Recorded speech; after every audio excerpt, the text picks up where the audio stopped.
Muy bien, por favor, vamos a la primera página de las notas de esta sesión. En esta hora, nuestro tema es el propósito de la consejería bíblica.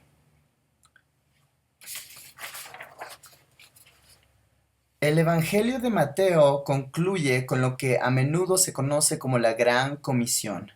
Ahí Jesús les dice a sus 11 discípulos que, por tanto, vayan y hagan discípulos a todas las naciones. Ese es nuestro propósito en la era de la iglesia, hacer discípulos. En esta idea de hacer discípulos que incluye empezar con el Evangelio y luego el discipulado específico al trabajar con problemas específicos en ese punto, en ese momento con nuestro aconsejado. Y también está el discipulado general, ayudar a nuestro aconsejado para que sea diestro en las disciplinas espirituales, que tengan un caminar con Dios firme y vibrante y que se involucre eficientemente en el ministerio mientras avanza. Estas son las cosas que buscamos hacer con cada uno de nuestros aconsejados. De un modo similar, en la relación de discipulado, usted trabaja por el lado del discipulado, pero al mismo tiempo, inevitablemente, surgen problemas específicos en el discipulado en los que también tienen que trabajar. Por tanto, el propósito de la consejería bíblica es hacer discípulos. Hay tres componentes del discipulado en una sala de consejería bíblica. Y el primero es el Evangelio. ¿Qué es el Evangelio? Si alguien le preguntara, ¿qué debo hacer para ser salvo? ¿Qué le diría? Esta es una pregunta sencilla y sin embargo es la pregunta más importante que una persona puede hacer en su vida. Mucha gente en nuestra cultura ha ido a la iglesia o ha estado rodeada de cristianos y han oído muchas respuestas no bíblicas de esta pregunta y probablemente oyeron las respuestas verdaderas de esa pregunta. Analicemos los hechos completos del Evangelio para nosotros en la sala de la consejería bíblica comunicar la verdad sobre el ser humano, que todos pecaron y están destituidos de la gloria de Dios, comunicar que la paga del pecado es muerte y comunicar que Jesucristo se ofreció para pagar ese precio en nuestro lugar es vital. Luego viene la respuesta, tanto de la fe en esos hechos, un arrepentimiento, apartarse de la vida en la que era esclavo al pecado para ir en pos de una vida de servicio para Jesucristo como Señor, es también parte de la respuesta requerida al Evangelio. ¿Por qué esto es importante en la sala de consejería? Es importante porque la salvación necesariamente precede a la consejería bíblica y el discipulado. El no creyente, según Romanos 8, 6 al 8, es hostil contra Dios y no tiene la capacidad de obedecer su palabra. Entonces, no será útil para un no creyente entender lo que dice la Biblia sobre reemplazar la ira con perdón, porque no quiere hacerlo y no tiene la capacidad de ser un hacedor de la palabra. Y más importantemente, el mayor problema que tiene el no creyente es que está separado de Dios. Eso es más importante que la razón por la que vino usted para pedir consejería. Así que empecemos con el Evangelio. Punto B. En el numeral romano 2, el Evangelio provee algunas preguntas prácticas para el diagnóstico en la sala de consejería. Primero, a menudo pregunto, ¿en qué creía antes de llegar a la salvación en Cristo? Aquí interactúa con el aconsejado para descubrir en qué exactamente pone su confianza, cómo percibe que es el Evangelio. Una segunda pregunta de diagnóstico es la siguiente. Si muere y Dios le pregunta ¿por qué tendría que dejarte entrar en el cielo? ¿Qué le respondería? Es una pregunta tomada del evangelismo y discipulado. Vamos en la misma dirección con esa pregunta, ¿no es así? Y luego una tercera pregunta, ¿de qué modo cambió su vida después de hacerse cristiano? Esta pregunta nos ayuda a descubrir si esta persona entiende cuál debe ser la respuesta del Evangelio, incluyendo el arrepentimiento, cuando hay un cambio de dirección en la vida de servir al pecado para ahora servir a Dios. Estas preguntas prácticas son útiles porque nos ayudan a entender mejor si el aconsejado está confiando en el verdadero evangelio para su salvación. Y también saber si esta fe y arrepentimiento es la respuesta de su aconsejado. Bueno, algunas personas que vienen cada año para pedir consejería bíblica no son creyentes, no han entendido el Evangelio o no han respondido con fe y arrepentimiento. Entonces, con cada aconsejado, en un inicio le explico el Evangelio y le pregunto cuál ha sido su respuesta y cuál es en este momento, en ese momento. Una vez vino a la consejería un hombre que había asistido a nuestra iglesia por 12 años. Cuando repasamos el Evangelio y le pregunté de su respuesta, me dijo, ¿sabe qué? No, nunca he habido entregado a Cristo de ese modo. He pensado mucho en ello, un par de veces estuve a punto de hacerlo, pero nunca he hecho ese compromiso con Cristo, nunca he dejado de vivir para mí mismo, para vivir para Dios. Este era un hombre que iba a la iglesia todas las semanas con su familia y asistía a uno de los estudios bíblicos de grupos pequeños y lo que decía era, bueno, creo que es muy bueno para mi esposa y para mis hijos, nos ayuda como familia el que yo vaya a su iglesia. Cuando pensamos en esto, yo si no tuviera esta información, daría por sentado algo que es incorrecto. Y el resultado de dar por sentado que este hombre era redimido, que este hombre tenía el Espíritu Santo viviendo en su interior, que este hombre estaba buscando honrar a Dios como su Dios, no sería cierto. Y por supuesto, con este hombre, si yo lo doy por sentado y comunicando las verdades de la palabra para ayudarle a reemplazar el pecado con la justicia, no iríamos muy lejos, porque él no tiene en su interior el Espíritu Santo que lo capacita para hacer morir las obras de la carne, y tampoco lo querría. Una pregunta está aquí. ¿Qué se puede hacer con este problema común? Personas que profesan ser creyentes, pero no se han apartado del pecado para tomar en la vida una dirección que honre a Cristo como Señor. Cada año recibimos también a muchos aconsejados que están en este grupo. Respondieron a un evangelio impreciso o incompleto. Creyeron en un evangelio que no incluía los temas del pecado y el arrepentimiento. A menudo este es el evangelio que oyen en la iglesia a la que asisten. Así que este aconsejado todavía es un esclavo del pecado y vive como esclavo del pecado porque no ha nacido de nuevo. Estas personas acuden a nosotros confundidas porque van a la iglesia, respondieron a lo que es el Evangelio según lo que dice su iglesia, así que piensan que son cristianos, pero saben que todavía son esclavos del pecado. Es confuso. ¿Cómo pueden ocurrir ambas cosas? Esa es la razón por la que es tan importante que empecemos con el Evangelio. Estos dos pasajes claves proveen una solución bíblica para esta clase de aconsejado. Romanos 6, del 4 al 14, describe claramente que llegar a la fe salvífica incluye morir al pecado. Entonces, abrimos nuestras Biblias en Romanos 6, leemos juntos Romanos 6 del 4 al 14 y luego le pregunto al aconsejado, ¿alguna vez se ha entregado a Cristo como se describe aquí? En este pasaje tenemos el concepto de que la persona que se ha entregado a Cristo está sumergida en Cristo y también sumergida en su muerte. La persona que se hizo cristiana ha muerto con Cristo, ha muerto al pecado. Y el pasaje concluye con la idea de lo que deberíamos pensar ahora como cristianos. Estoy muerto al pecado, pero vivo para Dios en Cristo Jesús. Para esta clase de aconsejado, ver un pasaje como este es vital, porque se da cuenta, nunca he muerto al pecado. Yo sé que quería irme al cielo, creo en los hechos del Evangelio, pero no he muerto al pecado, nada ha cambiado en realidad. Eso es muy útil.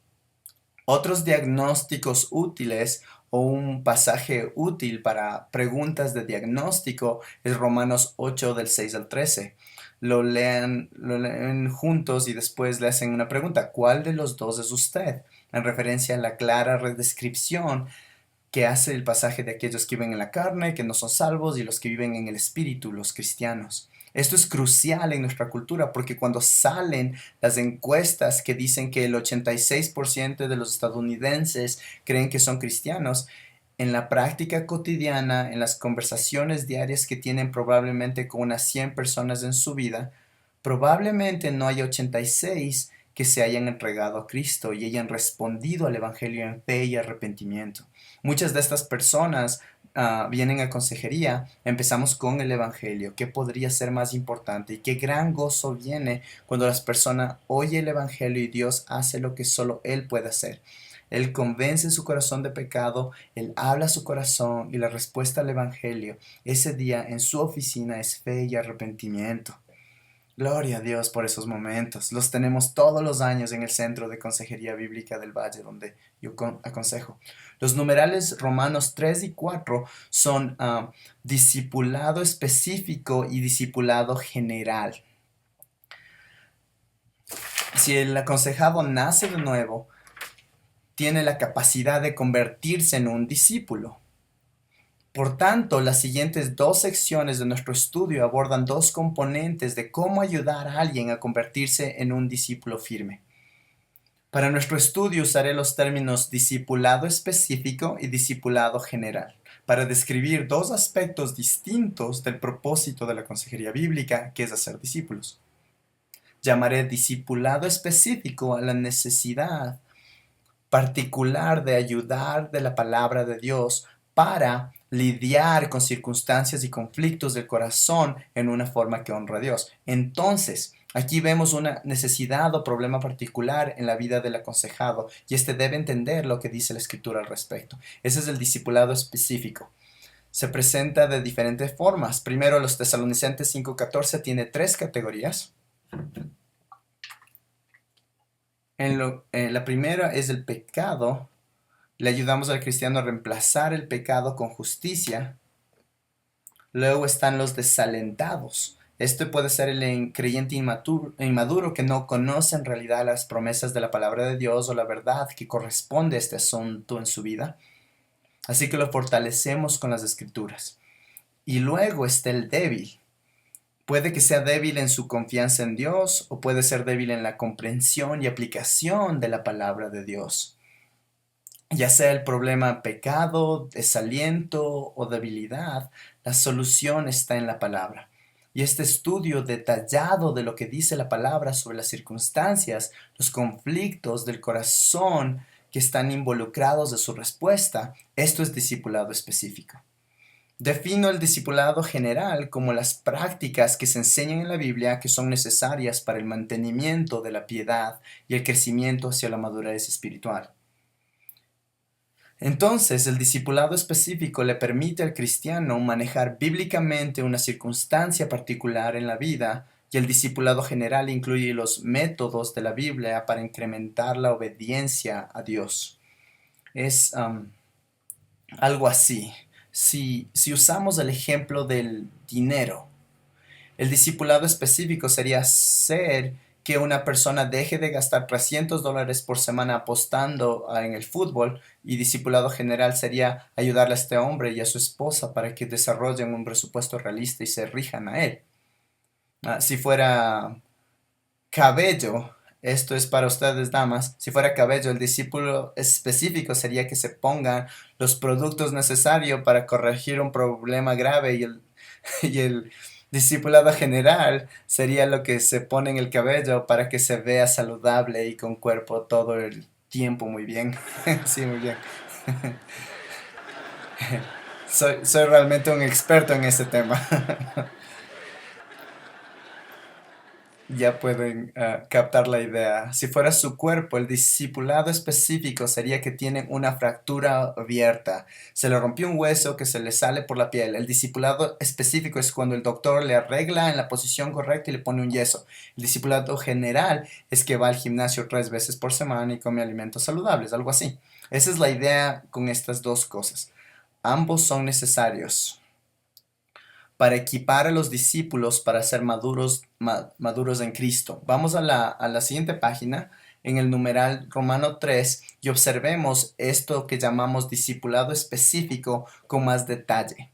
El discipulado específico se necesita para resolver tres clases generales de problemas, que son vencer el pecado, crecer en la sabiduría y lidiar con las pruebas. Toda persona que acuda a usted por consejería o discipulado puede necesitar ayuda con una de esas cosas, dos o incluso tres. En primer lugar, consideremos cómo logramos el propósito de hacer discípulos para el cristiano que comete un pecado en particular que es serio o habitual en su naturaleza. Tenemos este pasaje, Salmo 119, versículos del 9 al 11. ¿Cómo puede el joven guardar puro su camino? Guardando tu palabra. Con todo mi corazón te he buscado. No dejes que me desvíe de tus mandamientos. En mi corazón he atesorado tu palabra para no pecar contra ti. En este pasaje vemos la esperanza gloriosa que tenemos como cristianos. La palabra de Dios es suficiente para equiparnos a usted y a mí y a todo el que se cruce por su camino, que sea creyente, a todos nosotros, para vencer el pecado, para reemplazar el pecado con justicia. Esa es nuestra esperanza y es la razón por la que la palabra de Dios debe ser la única fuente de nuestro consejo. Al final de cada caso es un gran gozo cuando miramos atrás con esta persona cuya vida cambió y ambos se regocijan juntos porque han visto cómo se pone en práctica este pasaje y han visto a Dios hacer lo que solo Él puede hacer. Eso es emocionante. Entonces, ¿qué deberíamos hacer con la palabra para ayudar a la persona que estamos discipulando o aconsejando? Sin duda, es importante enseñarla. Debemos enseñar la palabra con la autoridad que se demanda, que ella demanda. Este es el lugar en que las mujeres pueden enseñar la palabra. Si aconsejan a otra mujer, enséñele la palabra. Varones, enseñen la palabra a los hombres a los que aconsejan. Predícanla con la autoridad que esta demanda, como la palabra del Dios viviente. Según el versículo 10, también debemos enfatizar la respuesta del corazón del aconsejado a la palabra. Si quiere no pecar en contra de Dios, que es la conclusión del versículo 11, entonces debe buscar a Dios y permanecer enfocado en su palabra. En el versículo 10 dice, no deje que me desvíe de tus mandamientos. La palabra nos dice lo mismo en tantos lugares, pero Santiago 1:25 dice que la persona se convierte en un hacedor de la palabra y que Dios bendice cualquier cosa que haga este hacedor de la palabra. Quiero que cada uno de mis aconsejados sean hacedores de la palabra y quiero que Dios bendiga todo lo que hagan. No creo que exija una fuerza mayor en el universo para que ellos superen sus problemas y crezcan en este discipulado. Así que enfatizamos la respuesta del aconsejado a la palabra. No queremos personas que sepan la Biblia, sino que la obedezcan. Queremos personas que no se desvíen de ella, que busquen la obediencia con todo su corazón.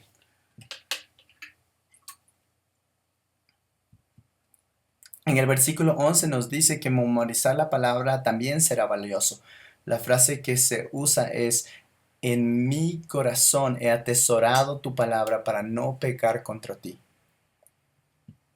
Una vez tuve un aconsejado cuyo problema era la ira.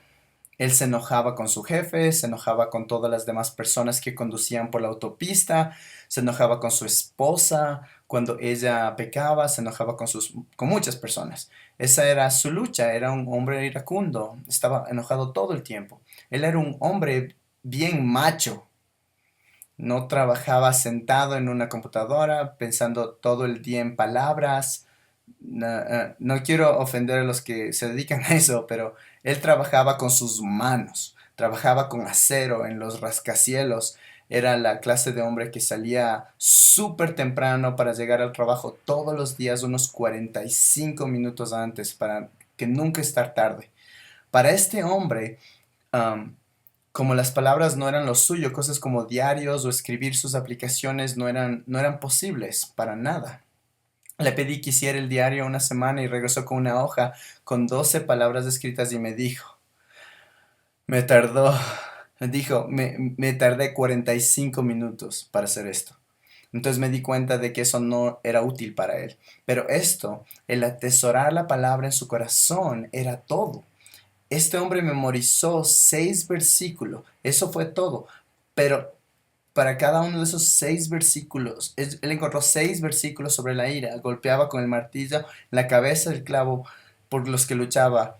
Los memorizó, los revisaba cada día en el automóvil mientras él llegaba al trabajo. Él revisaba los versículos con el Señor, reflexionaba en cada uno de esos. ¿Cómo puedo lograr esto? ¿Qué están pasando que no han sido resueltas? ¿Qué pasó ayer con mi jefe? ¿Cómo puedo obedecer lo que dices aquí sobre la ira? Y funcionó. Han pasado 12 años y ya no es un hombre iracundo. Por la gracia de Dios, él desarrolló un patrón y un hábito de justicia y hasta el día de hoy, si usted va y le golpea en el brazo, él pensará en 3 de esos versículos y no se enojará. Eh, el próximo mes lo traigo y pueden comprobarlo ustedes mismos. Entonces, esto es algo importante. Lo que dice el Salmo 119:11 es verdad y debemos creer que es verdad y hacer que nuestro aconsejado memorice la palabra. Las escrituras son esenciales para ser discípulos al permitir que los cristianos puedan vencer el pecado. Una de las cosas que recibió hoy cuando llegó fue una muestra de un diario con las escrituras. Esto lo usamos en nuestro centro de consejería. Si usted va a esta página web,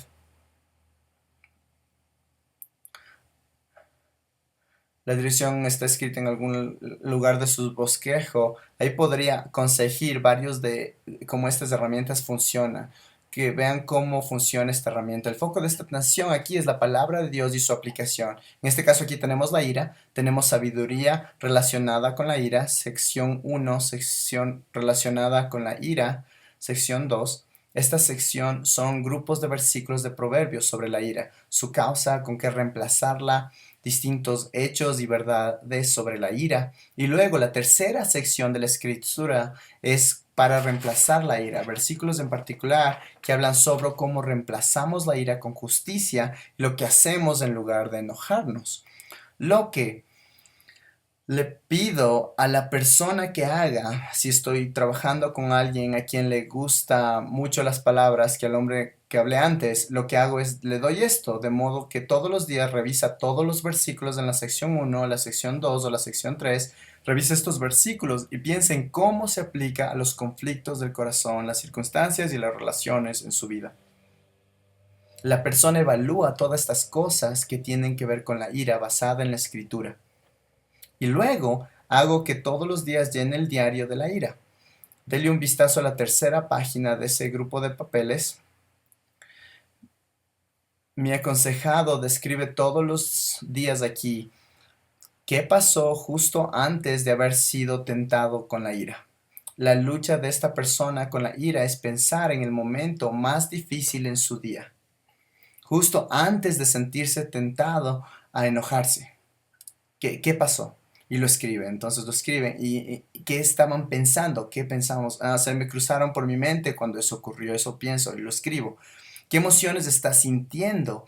¿Qué pasa en el interior? ¿Fueron los sentimientos? Y también los escribe. Y lo siguiente es que cuando se sintió tentado a elegir la ira, ¿qué hizo y qué dijo? Con eso descubrimos la respuesta ante la tentación. Algo pasó, la persona se ve tentada a enojarse. ¿Qué hizo y qué dijo? Y lo escribe. Ahora, lo siguiente que escribe es qué versículo de la Biblia describe de mejor manera mi respuesta. Y saben muchos versículos de la Biblia relacionados con la ira porque los leen todos los días. Entonces elige el versículo que describe mejor su respuesta, ya sea uno que honre a Dios, una respuesta que fue un pecado en contra de Dios. Y luego escribe qué era lo correcto, incluyendo la escritura. Estas Dos últimas respuestas son iguales, se hizo lo correcto, pero si no lo hubiera hecho, ahora reflexiona en cómo las escrituras abordan esta respuesta pecaminosa y cómo las escrituras abordan la respuesta correcta. La persona ora todos los días y le da gracias a Dios por su ayuda para reemplazar la ira con la justicia si le fue bien, pero si fue otro día en que pecó, al enojarse confiesa ese pecado y se arrepiente. Piensa en lo útil que es esto para el aconsejado. Porque después de un tiempo, después de 1 o 2 semanas, algo pasa en la vida de su aconsejado. Cuando se le cruza el automóvil en la carretera, él piensa, oh, después me va a tocar escribir sobre esto. ¿Y en qué piensa después? Los versículos bíblicos hablan de dos opciones que tengo aquí. ¿Es útil? A mí me parece que es útil. Entonces tiene una opción. Si elige enojarse con ese hombre y luego lo escribe más adelante, esa noche tendrá que orar, confesar el pecado y arrepentirse. Pero si elige, no, Señor, me importa más darte gloria y honor a ti, y no se enoja, reflexiona en las escrituras, obedece porque su propósito es obedecer la palabra de Dios y honrarlo a Él. Es muy útil, útil para la persona y útil para usted. Piense en esto.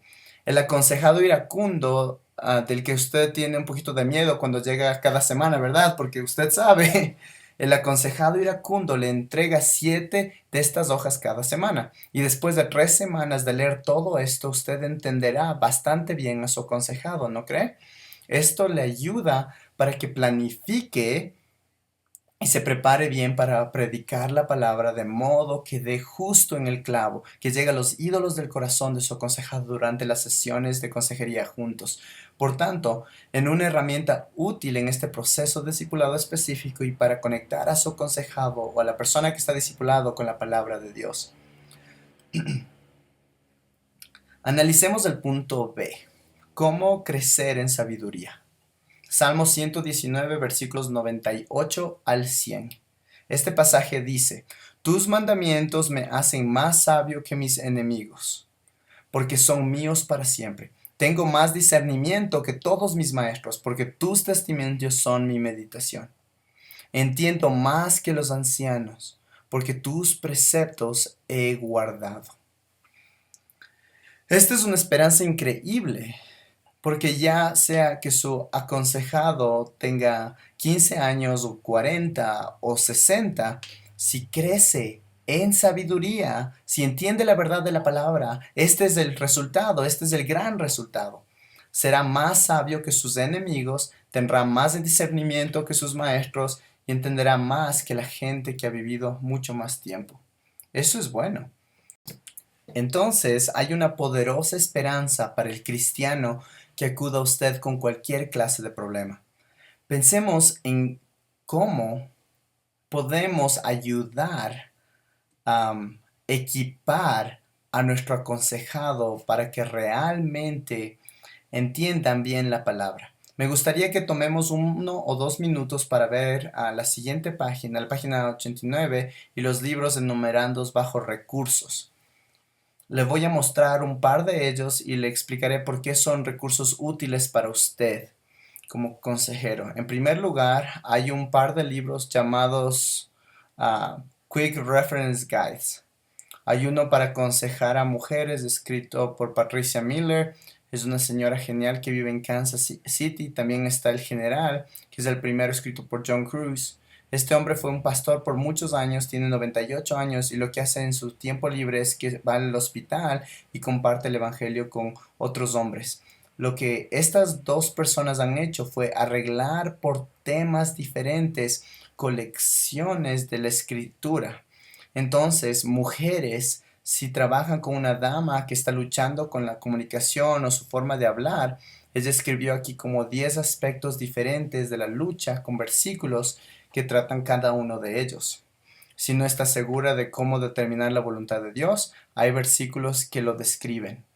Si tiene problemas de salud, aquí hay versículos que abordan el tema y así sucesivamente. Estos son muy útiles. Le ayudan a considerar todo lo que la escritura dice sobre un tema para que pueda comunicar con más precisión lo que sea necesario su aconsejado en particular. Uno de los grandes recursos que tenemos disponibles es la teología sistemática. Si nunca ha leído una teología sistemática, tengo aquí un par de ejemplos. La teología sistemática en realidad es simplemente un estudio temático. La teología sistemática es tomar todo lo que la Biblia dice sobre algo en particular y ponerlo en el mismo lugar para usted. Esta clase de recursos son útiles en su preparación para la consejería. Algunos son súper detallados, como el Moody Handbook de Teología de Paul Enns, y él tiene muchos detalles y comparte mucha información y muchas escrituras en cada tema. Luego hay otras como esta, escrita por Robert Lightner, el Handbook of Evangelical Theology, y estos recursos están ahí en la página 89. Este es más básico, cubre mucho terreno en un menor periodo de tiempo. Es interesante porque de alguna manera es una lectura más fácil, pero también es interesante porque se da cuenta de que él tuvo que estudiar lo suficiente como para escribir esto, pero en un libro de este tamaño. Entonces usa sus palabras de una manera más concisa y precisa. ¿Cuál es la mejor manera de usar recursos como estos? Esto es lo que yo le sugiero. Consiga algunos que sean de confianza, que su pastor o ancianos puedan decir, esos libros son buenos, son exactos. Y luego busque el mismo tema en 2 o 3 libros diferentes y compárelos. Es una gran oportunidad para fortalecer el cimiento teológico de nuestra consejería y también para tener un entendimiento más profundo de problemas particulares que se relacionan con el tema que nos ocupa con el aconsejado. Otro libro muy útil es este, escrito por Donald Whitney, llamado Disciplinas Espirituales para la Vida Cristiana. El doctor Whitney resume toda una vida de estudios y discipulado en este libro, pero él cubre mucho de los aspectos básicos de las disciplinas espirituales para las que usted y yo queremos ayudar a nuestros aconsejados, de modo que estos sean eficientes en ellas. Estos son buenos recursos. Hay una lista más amplia de recursos en esta página web. Esta es una idea importante. Al asignar cualquier de estos recursos que hemos visto a los que usted cree o los que usted cree, y le animo a que cree buenos recursos para la consejería bíblica y compártelos con nosotros, pero cuando lo haga es importante que se comunique de un modo que se enfoque en la escritura y la obediencia a las escrituras.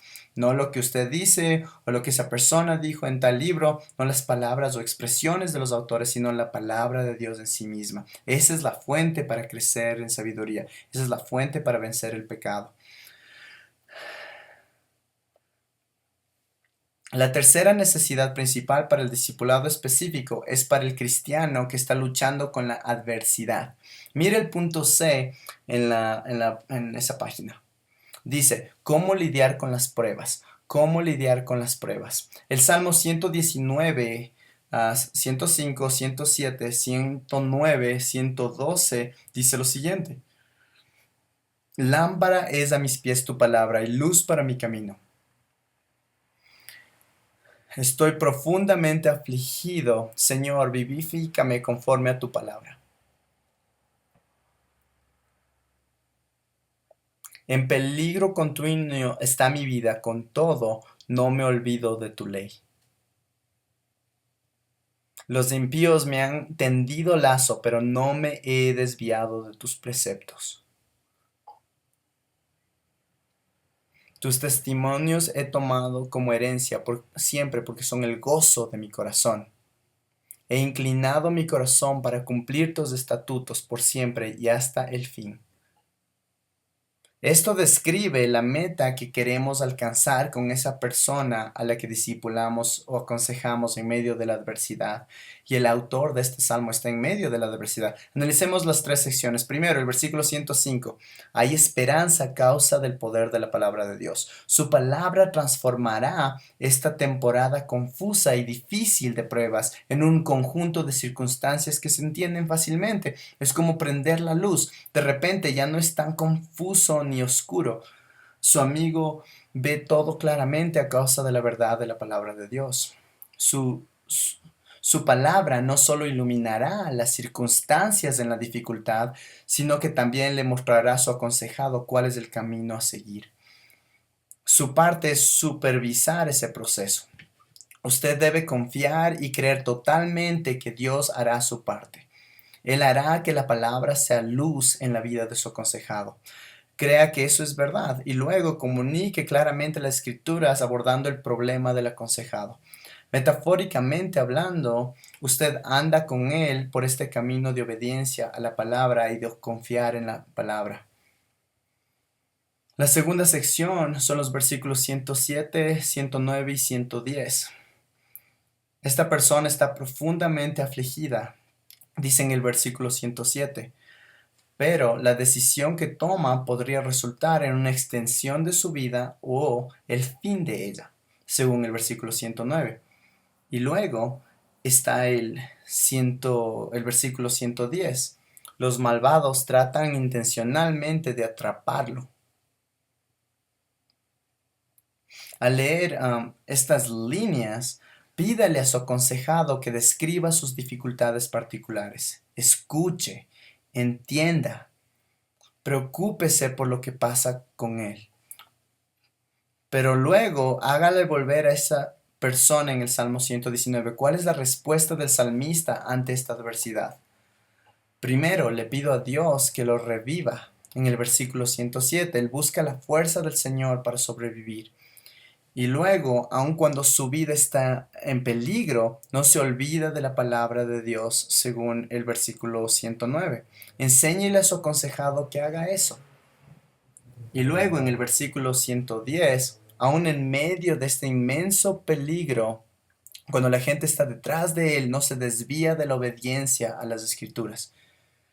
Piensa en esto. Hay una tentación de enfocarse en lo que los demás están haciendo para dañarme en este momento, pero en lugar de eso, él está consciente de ello, pero su enfoque principal es no desviarse de la obediencia a las escrituras. Aquí están mis circunstancias, hay gente que me quieren atrapar, ¿qué debo hacer para obedecer la palabra aquí y ahora? Esta es la fórmula para sus discípulos y sus aconsejados que luchan con tiempos difíciles. La tercera y última sección de este pasaje describe el resultado de las decisiones tomadas en los versículos 107, 109 y 110. Para esta persona, la palabra de Dios es suya para siempre. Las escrituras son el gozo de su corazón, así que él ubica su corazón para obedecer la palabra de Dios hasta su último aliento sobre la tierra. Lo mismo pasa con un buen ministerio de discipulado o con un buen ministerio de consejería bíblica. Si esto es lo que enseñamos, si es así como buscamos ayudar a nuestros hermanos y hermanas que luchan, nos enfocamos en la palabra y nos enfocamos en la respuesta del corazón a la palabra. Cuando la respuesta del corazón de la persona a la que sirves, como se describe aquí, las cosas salen bien. Esta tiene la capacidad de lidiar con la adversidad y en el proceso llegan a ser más fuertes que antes en su caminar personal con Dios. Porque Dios es nuestro Dios y porque su palabra es verdad. Ese es el resultado normal, no es la excepción. Eso es lo que anticipamos, ver cómo Dios obra, ver cómo Dios cambia las almas. Siguiente número romano 4 en la siguiente página, discipulado general. Este discipulado general es también una parte importante de un ministerio de discipulado. Tratamos de guiar a nuestro hermano o hermana a un punto de madurez donde implementa sistemáticamente la aplicación de la escritura como un patrón normal de vida. Así que aquí tenemos una serie de áreas distintas en que pueden hacerlo. Una de las preguntas que la gente hace al respecto es, ¿cuándo se termina el discipulado? ¿Se termina cuando se han cubierto todas estas cosas? ¿O termina cuando el discípulo es lo suficientemente diestro en aprender y obedecer y puede terminar el resto por su cuenta? Esa es realmente una decisión que usted puede tomar con el Señor. ¿Qué es lo que más honraría al Señor? ¿Qué es lo que le serviría más a esta persona en este momento? Bueno, todo caso de consejería bíblica si tiene un aspecto de discipulado. Queremos ayudarle a la persona a resolver el problema bíblicamente, pero ese no es el fin. Quiero que cada uno de mis desaconsejados sea fuerte en algunas de estas áreas y tenga la capacidad de crecer en el resto de ellas para en el tiempo que terminemos lidiando con la lucha contra la ira o cualquiera que sea el problema. Ahora, demos un vistazo a las categorías del discipulado general. La primera categoría es capacitar a los discípulos en su interacción con Dios. Número uno, estudio de la palabra de Dios con aplicación. La palabra que oye y pone en práctica la palabra de Cristo resistirá la tormenta, según Mateo 7. Segundo, memorización de la palabra de Dios, ya lo mencionamos. Número 3, estudio de teología. Esto provee un marco de referencia, de modo que cuando su discípulo o aconsejado tiene una buena comprensión de los aspectos básicos de la teología, tiene un marco de referencia. Ahora, cuando lee la palabra cada día, interpreta párrafos, versículos individuales e ideas individuales a la luz de ese marco de referencia de la verdad. Es útil. Percepción acertada de las pruebas. Esto cambia su percepción de la tormenta, de mala a buena. Se da cuenta de que no es vulnerable, sino que en lugar de ello, esta es una oportunidad para poner a prueba su fe y darle gloria a Dios. Número 5. Oración regular con propósito. Es un área vital del caminar del cristiano con Dios. Número 6 es la adoración en la iglesia. Esto es muy importante. No se puede subestimar el valor de una predicación precisa de la palabra como parte del discipulado y crecimiento de la persona con la que trabaja. Número 7. Obediencia física. Un tema común en la sala de consejería bíblica, un área importante del discipulado. Y número 8, honrar a Dios con el dinero. Cada uno de nosotros tiene la oportunidad de darle honor a Dios en las decisiones financieras que tomamos. Numeral Romano 4, discipulado general, categoría B. La segunda categoría de los temas del discipulado general es capacitar a los discípulos en su interacción con las personas. Número 1, evangelismo. Esta es una obediencia necesaria para cada uno de nosotros. Es la gran comisión, es la responsabilidad que todos tenemos como creyentes. Número 2, amor al prójimo. Este es el núcleo de la semejanza a Cristo. La mentalidad de obediencia necesaria para un hábito y un patrón de amar a cada persona que Dios haya puesto en la vida del aconsejado es vital en esta área del discipulado general. Y luego, número 3, el rol bíblico en el hogar. Cada uno de nosotros tiene una tremenda influencia en la vida de las demás personas en nuestra casa. Y lo mismo pasa con su aconsejado a la persona a la que está discipulando. Ayudémosle a desarrollar un firme entendimiento bíblico de las responsabilidades y de cómo ponerlas en práctica. Y luego, 4, involucramiento en el ministerio. Hago todo lo posible para presentar el ministerio a la gente que acude a mí para pedir ayuda. En este momento, observemos el numeral Romano 5. Algunas preguntas prácticas. ¿De qué manera la consejería bíblica alcanza un progreso simultáneo tanto en el discipulado específico como general? Estos son tres aspectos que en mi opinión son útiles. Uno, a través de tareas en casa planificadas cuidadosamente. Usted puede hacer que su aconsejado trabaje en el discipulado específico y algo más en discipulado general cada semana que se reúna con usted. Durante el tiempo que los aconsejados se reúnen conmigo, según la influencia que pueda tener sobre ellos, requiero que ellos que asistan a una iglesia sólida durante ese tiempo. Si lo que oyen el domingo entra en conflicto con lo que oyen con usted, eso va a hacer que el cambio sea muy difícil. Y también para esta idea de hacer que el discipulado específico y el discipulado general avancen simultáneamente, utilice otros recursos de su iglesia. Haga que la persona se conecte con algún ministerio para el cual está equipado en ese momento. Haga que se sometan a la autoridad de los ancianos de la iglesia para que puedan beneficiarse del pastoreo y la supervisión. Haga que se involucre con un ministerio que calce con su edad o sus dones. Si tiene grupos pequeños o alguna clase de estudio bíblico, si tiene escuela dominical o ministerios que involucran a grupos de personas que trabajan juntas, haga que se involucre. Es muy importante. Pregunta B. ¿Qué debo hacer para llegar a ser más útil para Dios en un ministerio para ser discípulos? No creo que haya nada más importante que ser consistente en su propio discipulado personal. C. ¿Qué recursos serán de beneficio para mis aconsejados? Ya los hemos visto. Y pregunta D. Bueno, esa fue una muestra pequeña. Pregunta D. ¿Cómo sabe el consejero cuándo debe terminar una consejería bíblica formal?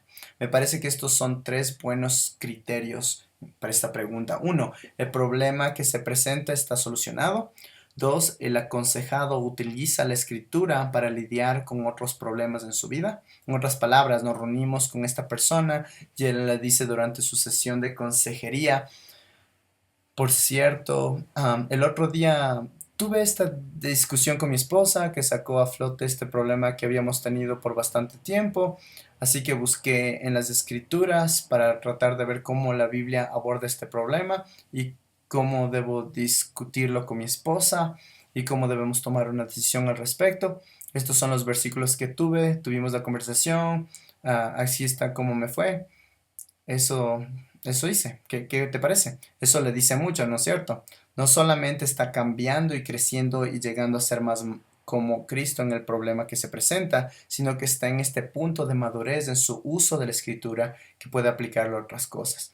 Eso le indica que está cerca al momento en que terminará su necesidad de reunirse con usted. Y luego está también la consistencia general en las disciplinas espirituales presentadas durante la consejería. Entonces, las 2 o 3 disciplinas espirituales que cubrimos en detalle la están poniendo en práctica por su cuenta sin que usted la ayude. Luego están los resultados. Los resultados de Dios que usa su palabra para ayudarle a la gente a cambiar. Primero, en respuesta al nuevo nacimiento, al ser redimidos con la sangre de Cristo, la respuesta al Evangelio. Y luego, al fortalecer a los cristianos para que les vaya bien en el discipulado específico, reemplazar su pecado con justicia o crecieron en su comprensión de la palabra. Así que ahora viven la palabra de un modo práctico en las áreas en las que estaban luchando. Lidiaban con las pruebas de una forma valiente que honra a Dios. Y luego, también en el discipulado general, tienen algunas de esas prácticas en su lugar y se dirigen a un mayor crecimiento. Es tan emocionante porque el resultado final es nuevamente ver a Dios hacer lo que solo Él puede hacer. Él cambió la vida de un cristiano a través de su palabra. Por lo tanto, el aconsejado graduado está preparado para crecer en la vida con Dios en el contexto de la iglesia local.